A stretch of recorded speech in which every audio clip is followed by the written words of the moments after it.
Shields up, Iron Breakers. Rurikhan here coming at you with another video, and today I'm going to be bringing you my Sword and Shield guide for Sunbreak. This video will not be replacing my original Monster Hunter Rise Sword and Shield guide, because in that video I go over every single move and mechanic possible for the Sword and Shield. Whereas in here I'll be focusing on the core fundamentals of the weapon, the main combos I use during a hunt, and which switch skills I consider more valuable for each slot and why. It's also important to mention that I'll be using the DualShock 4 button layout in this guide because the Xbox and Switch controllers use the same letters but position them in different places, which could lead to some confusion. There should be an image on screen right now showing you the different controller layouts, which you can use as a reference in case you use a different controller from me. And if you use keyboard and mouse, I'm afraid you'll need to figure it out for yourself, as I don't really do keyboard and mouse in Monster Hunter. Anyway, let's get started. What is the Sword and Shield all about? Well, it's actually quite simple. Sword go slash, shield go bonk. Seriously, this is not a particularly hard weapon to understand. There are no weapon gauges to talk about. You simply attack the monster with either your sword or shield, in the knowledge that if it's a shield attack, it deals KO damage. If it's a sword attack, it deals slashing damage.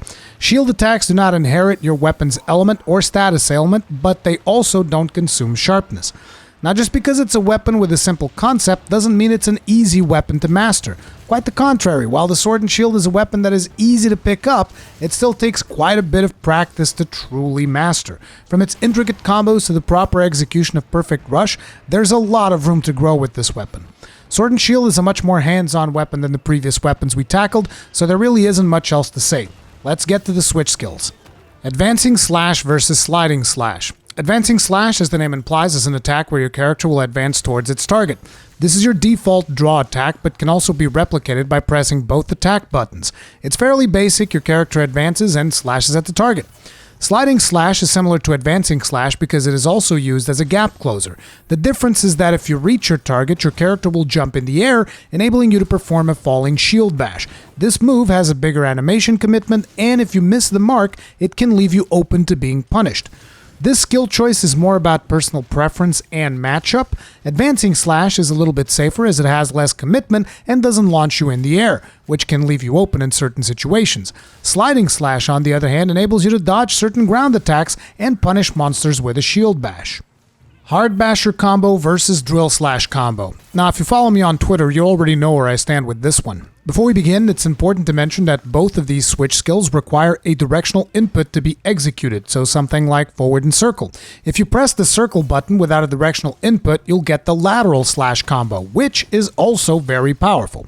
Now, Hard Basher combo consists of 3 attacks that hit your target with the shield and deal KO damage.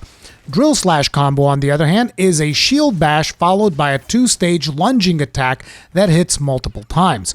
Now, if you know anything about elemental damage, usually fast-hitting attacks like Drill Slash excel at taking advantage of it, and the skill description even says as much. However, after testing this skill in a heavy elemental build, I found that I could get more damage from the lateral slash combo, which then led me to consider the skill could potentially still excel at triggering status ailments. But due to the nature of how status applications work in Monster Hunter in general, I don't think 1 or 2 more procs per hunt is worth sacrificing Hard Basher for. Furthermore, Drill Slash's hitbox is not great, and there are several monsters where it's easy to miss the attack due to the Sword and Shield's limited reach. In my opinion, Hard Basher combo is the way to go, since you can still use lateral slash combo if you're running elemental or status, and there's always the option of going for a KO as well. But if you still feel like you enjoy running Drill Slash, there's nothing wrong with that. Comfort and fun will traditionally lead to better results than shooting for uncomfortable metas. Sword and Shield combo versus Twin Blade combo.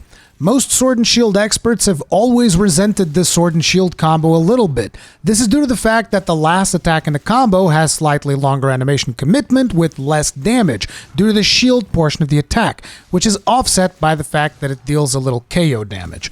This led several people to straight up skip the final hit of the combo and chain into lateral slash after the second hit of the Sword and Shield combo.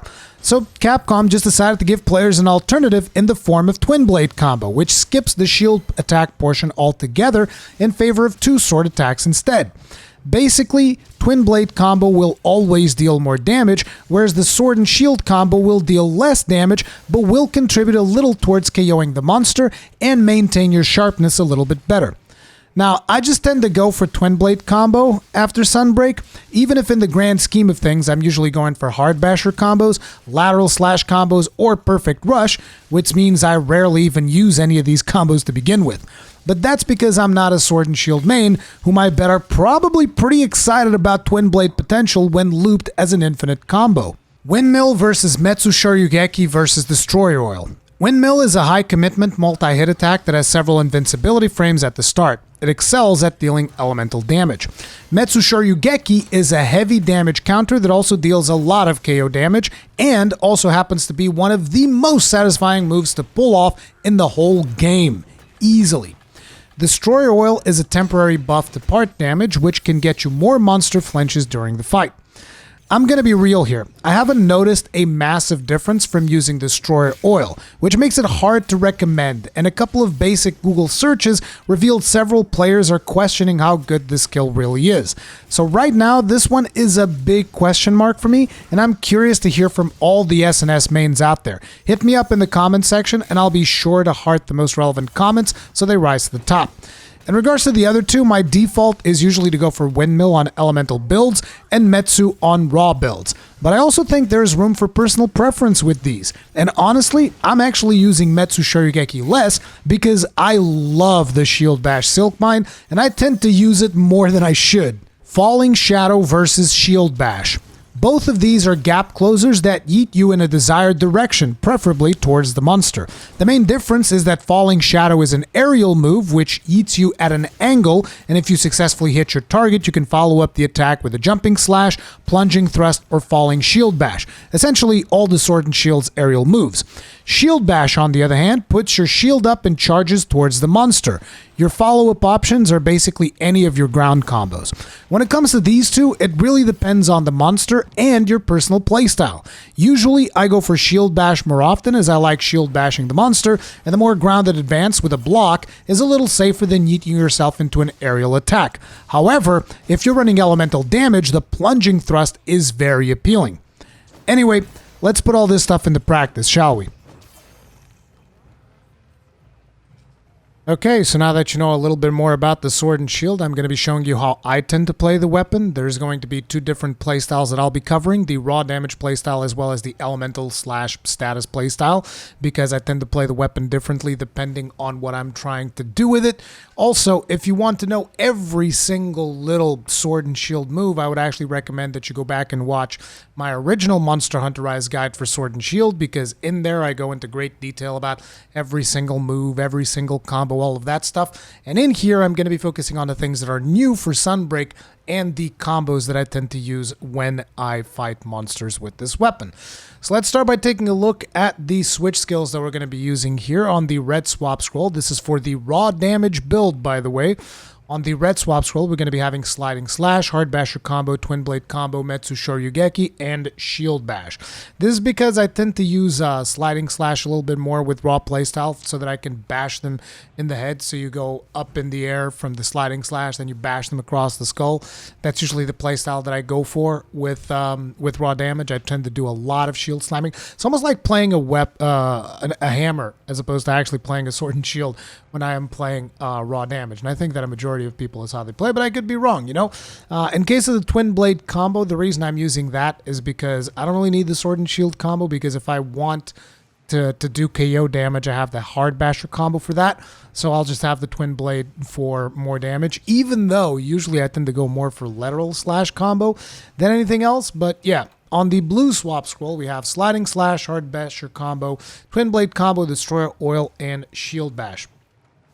Now, I did mention that I haven't noticed much of a difference in terms of Destroyer Oil whenever you use it, whenever you don't use it. I still use it from time to time, and that's the reason why you'll find it here.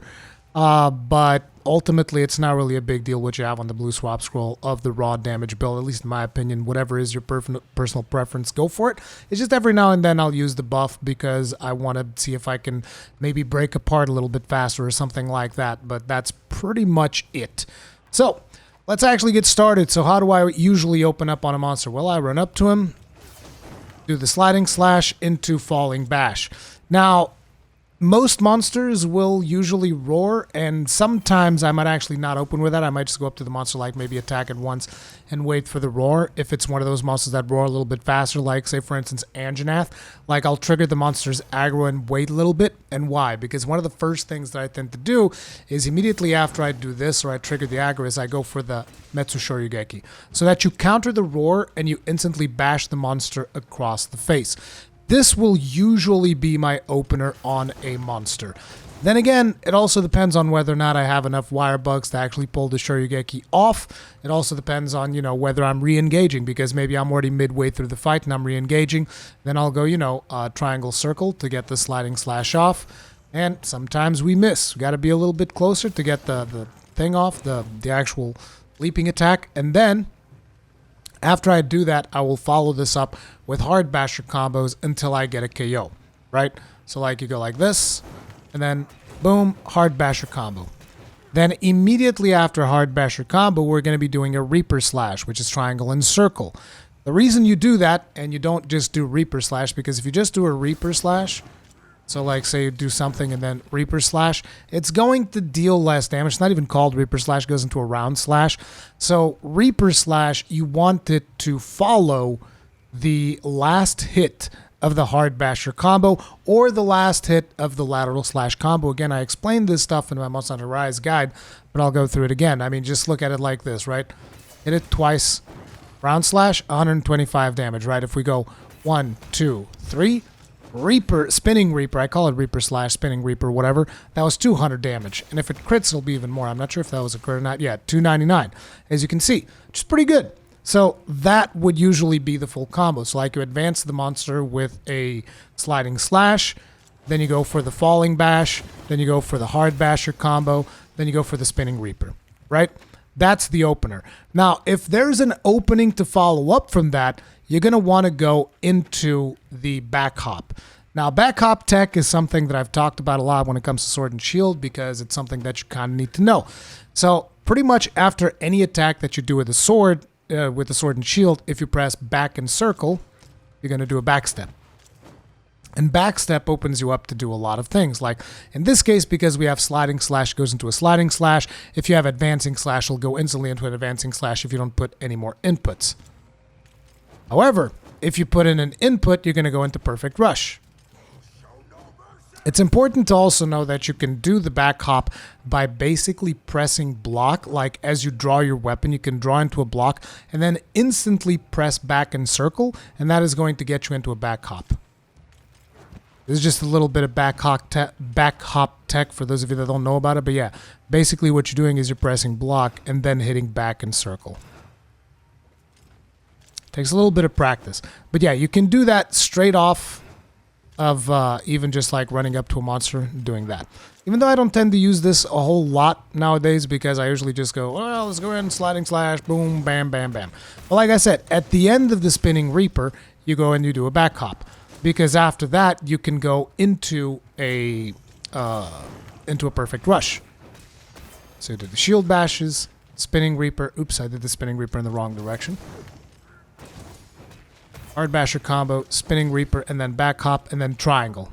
And you go into perfect rush. And then you have to do the inputs correctly, which this is just going to require a little bit of practice as to how to do perfect rush inputs correctly. I'm going to give you guys a brief couple of tips, like the way that you want to do it in case you want to land these perfectly, is you wait for the 3 moments where your character kind of looks like he's about to stop the animation. Your controller also vibrates, your character also glows red, but the best way that I've found to actually judge it is for when your character's about to do a different animation. Like, look. Now. That is the timing to do perfect rush. For those of you that want to practice that, you'll want to practice. It took me quite a bit to master this in Monster Hunter Iceborne. So, Monster Hunter World Iceborne, because, this is almost like a fighting game to a certain extent. And I was like, holy crap, what the hell is going on? This thing it was really hard for me to get used to it. And as somebody who really enjoyed playing, Sword and Shield, it was kind of tricky. But yeah, this will be like the full combo that I will go for. And then at the end of Perfect Rush, you'll do Scaling Slash. I mean, you don't always want to do Scaling Slash. This basically depends on what you finish Perfect Rush in. You can finish it on a triangle or you can finish it on a circle. Right? If you finish it on a triangle, you're going to do the scaling thing. If you finish it on a circle, it does a Spinning Reaper. So if you don't want to go up into the air, then you can finish with the Spinning Reaper. Personally, I know it's not the best thing to do, but I always go for the aerial because I find it to be more satisfying. But that's just my personal playstyle. Now, a different way of doing this combo is also, say for instance, oh, I've just stunned the monster like 3 or 4 times already. Doing shield bash is not really going to help me. Well, don't input a direction when you're doing the circle attacks, right? Because if you input a direction, you get the shield basher combo, right? If you don't input a direction, you're going to get the lateral slash. So you can basically do this and then go back.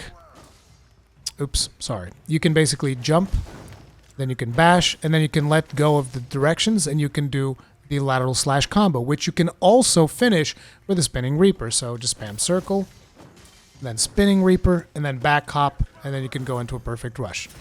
That's usually the way that I do things. I find that Perfect Rush is one of the best, like, damages that you can, one of the best combos that you can execute if you have it down on a monster, personally. But I know that a lot of people prefer using different combos. Like there's a lot of people that swear by the infinite combo, which we'll talk about in a bit, but just be aware of like the different things that you can do with the sword and shield. So like for instance, I showed you guys the sliding slash into falling bash. You can also do sliding slash into falling slash or jumping slash, whatever they call it. Usually I don't do this because I don't find this attack to be that worthwhile. I find it deals very little damage. There's like almost no benefit. So if I'm doing this, I'll usually end with the falling bash. And then after the falling bash, you can go into your lateral slashes, and at the end of the lateral slashes, you can go into the Spinning Reaper, and then at the end of that, you can backstack into Perfect Rush. Again, this is one of those things where I've always told people are like, yeah, Sword and Shield is a pretty simple weapon, but it's pretty simple for you to pick up. But when it comes to actually mastering it and knowing how to do all of the different combos, it gets pretty complex. I actually think it's one of the more complex weapons in the game, personally, just because of the diversity of things that you can do. So basically, just keep in mind that this is all several combos strained together. So like there's the Hard Basher combo, which is you input a direction, press circle, then Spinning Reaper. There's the lateral slash combo, which I actually use this a lot. The lateral slash and the hard basher, I love these. Even in elemental damage, I prefer these over drill slash for the reasons that I've already explained.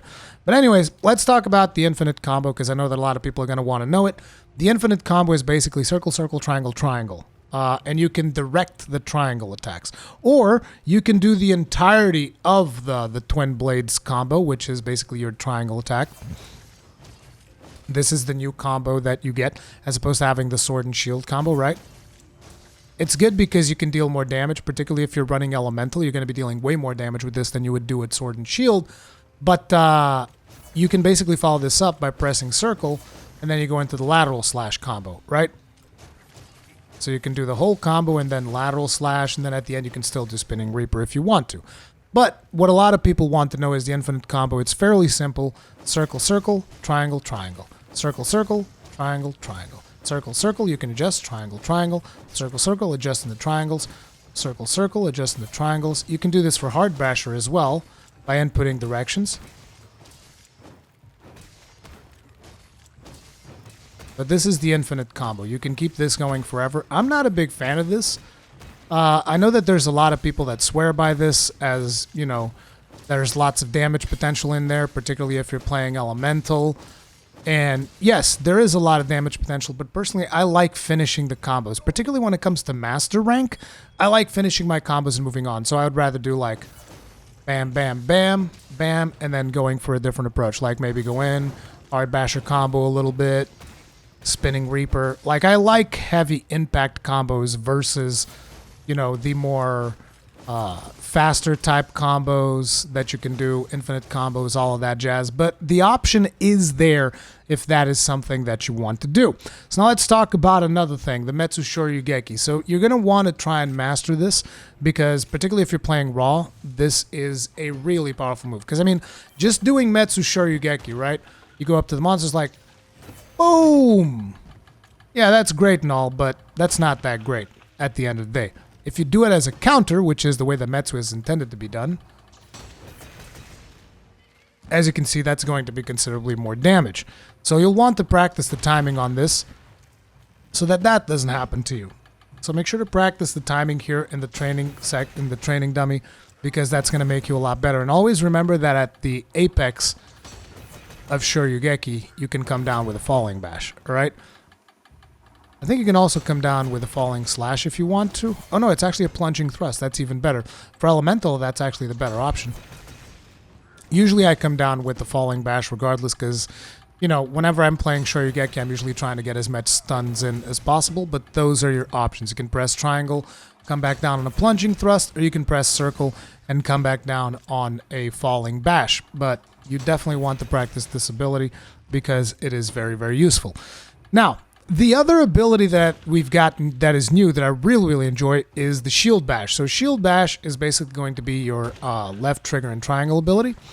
And it kind of just yeets you towards the monster with your shield out. Now, I don't really go for block when it comes to this, but your character is effectively blocking. So if you are someone that wants to take more advantage of this, you can put in blocking decorations, which I did do for this particular set, even though I usually don't tend to. But right now we have 3 block. So basically you can kind of block attacks with this if you want to. Just keep in mind that, you know, the intensity of the attack is still going to be something that you need to consider. And it's like the timing on it's a little bit tricky. Like I said, I don't tend to do it, so I'm a little bit off on the timing there. But yeah, this does block attacks. Now, the reason I wanted to bring this up is because in case you happen to be running block for the purpose of this particular ability, good God, I cannot land it to save my life because I never use blocking with this ability. But anyways, in case you happen to be running block, there's another ability that you should consider, which is when you block and press circle, you get guard slash, because guard slash allows you to do a counter. We can't counter that move because it's a little bit too strong, but we can counter the minor tremor that he's going to do. See, right there, we did a shield bash. That is the counter, and that counter actually links into perfect rush. If you press triangle, your character jumps forward. This is in case you need to advance. Oops, missed that. In case you need to advance, you want to press triangle, but if you are parrying right next to the monster, then you want to press circle immediately after, and that is going to chain you straight up into a perfect rush. So that is something that you'll want to consider. Anyways, let's swap things around for elemental damage. Okay, so when it comes to elemental damage, on the red scroll, we're going to be running Advancing Slash, Hard Basher combo, Twin Blade combo, Windmill, and Falling Shadow. And I can already hear people say, Rurikhan, why are you going for Hard Basher combo? Shouldn't you be going for Drill Slash? I already explained in the Switch skill section, I don't think Drill Slash is that valuable. Usually, I tend to go for the Lateral Slash instead, and from my testing, Lateral Slash can actually deal more damage, but ultimately, this is going to be your decision. I like the flexibility of being able to pull off Hard Basher combos if I want to, which is still going to enable me to get some KOs, as opposed to just locking myself into Drill Slash, which doesn't have a particularly good hitbox to begin with, and deals less damage than Lateral Slash. Now, Drill Slash's use would come in the form of status, in my opinion. You might be able to get status up faster if that is something that you're trying to do, but apart from that niche case, I would not recommend it. When it comes to the blue swap scroll, we got the Sliding Slash, Hard Basher combo, Twin Blade combo, Destroyer Oil, and Shield Bash. Like I said, I bring up Destroyer Oil every now and then if I need to like break apart, get a couple of more flinches in, whatever. I'm bringing Sliding Slash into the blue swap scroll because my blue swap scroll is kind of like, I want to see if I can score a stun on this monster. So I'll use the Sliding Slash to go up and give the Shield Bash, all of that stuff. Hard Basher combo on both because, like I said, I don't really find a lot of value in Drill Slash. And by the way, this is not saying that if you're using Drill Slash, you're doing something wrong. You're not. It's kind of like a personal preference. It's one of the things that I really like about Sword and Shield is that it allows you a lot of customizability for your playstyle, and there isn't necessarily a wrong playstyle. I just don't even like, you know, Drill Slash that much to begin with, and therefore I'm like, whatever, I'd rather use Lateral Slash. I also deal more damage with it, who cares? Anyways, Twin Blade combo as well, because like I said, if you want to do stunning, I'll just go for the Hard Basher, Destroyer Oil, and Shield Bash, which is usually my preferred one. Sometimes I'll even go Shield Bash over Falling Shadow. The reason I brought Falling Shadow over is so that I can show you guys the example of the plunging thrust. Anyway, The way that I will usually open up on a monster with this one is I'll just run up to the monster and then, wait for the incoming roar. And I'll invincibility frames the roar using Windmill as opposed to Shoryugeki, because Shoryugeki will counter and deal a ton of damage. Windmill will give you a bunch of invincibility frames at the start of the move. So it's perfect to counter roars or counter big attacks that are about to hit you. Windmill is very, very useful. And it also deals more damage if you are playing elemental than if you were playing raw, because it's multiple small hits, which is usually the ones that take the most advantage from elemental damage. I don't want to get into a big detailed conversation about how elemental damage works. You can look that up for yourself if you want to, but this move, and I've actually tested it with raw damage versus elemental damage, and elemental wins by a long shot. So, I think that this is a better move to go for if you're running elemental. But if you want to run Metsu, there's nothing wrong with running Metsu. I want to make sure that people understand that. It is a choice. So anyways, when you're re-engaging, I'll usually go advancing slash into the Twin Blades combo, and then maybe I might do some hard bashers or the lateral slash combo straight up at the end. It's just I haven't really gotten too used to the ending of the combo because it ends in a thrust, which is something that I'm not used to. Most of the other attacks don't really end in a thrust, so, But basically you can chain this together and go into the thing, and then at the end you can do Spinning Reaper. And then on top of it, you can also do the infinite combo that we talked about before, which is double circle triangle. And this even excels more than raw with elemental damage. This excels even more than with raw damage, in my opinion. So keep that in mind. But like I said, I don't tend to use this combo too often, but I know that a lot of people swear by it, which is why I wanted to show it to you. So, those are two of the things that you can do. You can also do advancing slash straight into lateral slash if your opening's a little bit smaller, because if you're going to do advancing slash into Twin Blades, you're going to be in here slashing for a while, right? Maybe you don't have that amount of time. You might want to go straight into the circle combo into Spinning Reaper. So that's another option that you have. Then you have your Falling Shadow, which is the thing that I said I was going to show you. It's a nice little gap closer. Throws you in the air if you actually land it and not miss it like I do. And then in here, you can do Jumping Slash or the Shield Bash or all of that stuff, right? But if you are running Elemental, the main reason I run this is to actually do Triangle Circle and go for a Plunging Thrust. Because this is usually big damage when it comes to elemental damage. Works way better than in Raw because it's a multiple hit coming down, and depending on the size of the monster, you can actually, hit it multiple times and you can do a bunch of damage. You can also pick up monsters off of the air if you want to, which is really cool. But that's why I will use Falling Shadow. And at the end of the day, if the monster that I am fighting against is turning out to be a pain in the ass to fight in the air because he's got a lot of punishes, as a lot of monsters do in Monster Hunter Rise, then you might want to swap over to the blue scroll, and then you can straight up go for a shield bashing, and you can combo the shield bashing into your, Twin Vines, or you can combo it into the lateral slash combo. Or you can even combo it into the infinite combo. So that's another option that you have to re-engage. Although the way that I usually tend to use the shield bash is I go into the hard basher. I mean, if I wasn't just mispressing buttons like an idiot. Right there, right? Or lateral slash, whatever you prefer.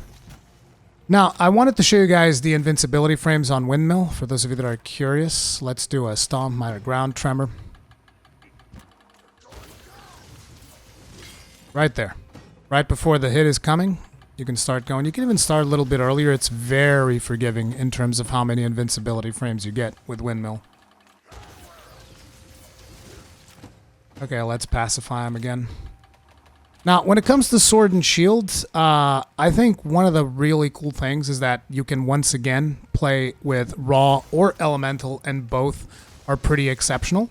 It's just about what playstyle do you want to do. And the versatility. This weapon is all about versatility and figuring out the way that you want to play. And usually at this point, I give you guys suggestions of skills that you might want to use for the weapon. And when it comes to Sword and Shield, you can pretty much use whatever you want. It's hey, you want to evade longer, go for evade extender. Hey, you want to hit harder, go for, damage skills. Usually with Sword and Shield, I just tend to go for damage skills because there really isn't something that I would consider to be mandatory when it comes to this particular weapon. This weapon, you can just go whichever way you want. So my recommendation is like, hey, get weakness exploit, critical boosts. Maybe the way that I've been playing is I do Bloodlust with Coalescence. But, it's really up to you. Play whatever skills you want in this weapon because pretty much almost everything is viable with the exception of like artillery because it's not going to get affected by artillery, but everything else you can put into this weapon and it works. You can block, you can do offensive guard if you want to, which will trigger off of stuff like Metsu Shoryugeki. So there's a lot of options when it comes to this weapon, but yeah, that's the Sword and Shield. Really, really easy to pick up and play, super hard to master. Now, if any of you guys out there, Sword and Shield mains, have any tips that you'd like to throw our way, then make sure to leave those in the comment section down below. I'll be sure to mark the comments that are more relevant to the topic with a heart so that those rise up to the top. But yeah, I'll try to share the mixed sets soon because I still have to go and farm the weapons and I haven't been feeling very well lately, which is why this video is also a little bit delayed. But yeah, I'll try to keep you guys up to date. Thank you all very much for watching. If you guys enjoyed the video, hit it up with a like. If you did not enjoy the video, hit it up with a dislike. Feedback is important. I'll see you guys in the next one. Stay strong, stay safe, peace out.